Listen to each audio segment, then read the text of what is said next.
The Andean Wind Spirit is a Colombian story. This story is a strong reflection of the magnificent nature of the Andes Mountains and the culture and beliefs of the people of the region. Once upon a time, in a deep valley in the Andes Mountains of Colombia, lived a young girl named Elena. Elena loved the mountains and the nature around them, and every day she listened to the sound of the wind, the chirping of birds, and the flow of the river. The villagers told her that she had a special connection with nature, and Elena felt it too. One day, Elena was walking in the old forest on the outskirts of the village when suddenly, the wind began to blow strongly. It was not just a breeze, but somehow gentle, powerful, and felt like a living creature. The wind shook Elena's hair and called out to her as if whispering in her ear, "Elena, you have my power."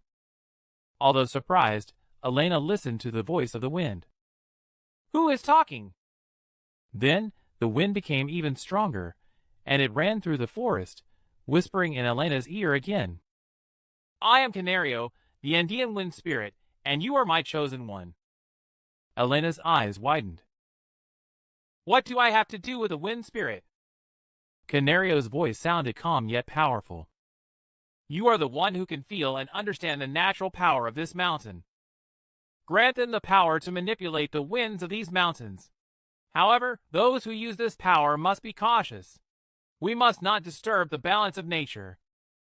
After thinking for a while, Elena made up her mind. "I will use this power correctly, and use it for the benefit of the village."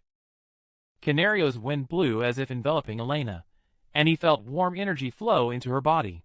The wind spirit continued, "Remember, Elena, the power you have is not just power. When you use this power, its purpose must always be good." After that, Elena returned to the village and began to learn how to use the power given to her by the wind spirit.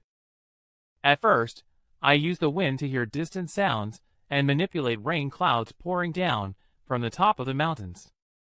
Gradually, she became sensitive to the movements of nature, able to summon the wind to bring the necessary rain to the village, or to send water to a dry river. However, one day a big problem came to the village. Neighboring villages were hit by a large-scale drought, and the villagers came to Elena's village in search of food and water. Elena wanted to help with the power of the wind, but she understood that using power came with great responsibility, as taught by the wind spirit. "Isn't asking for help for this village disrupting the flow of nature?" She was troubled.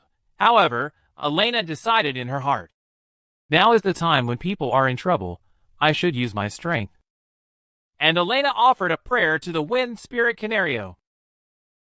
"Canario, I will use the power given by you to rain on villages in need. Please, lend me your strength."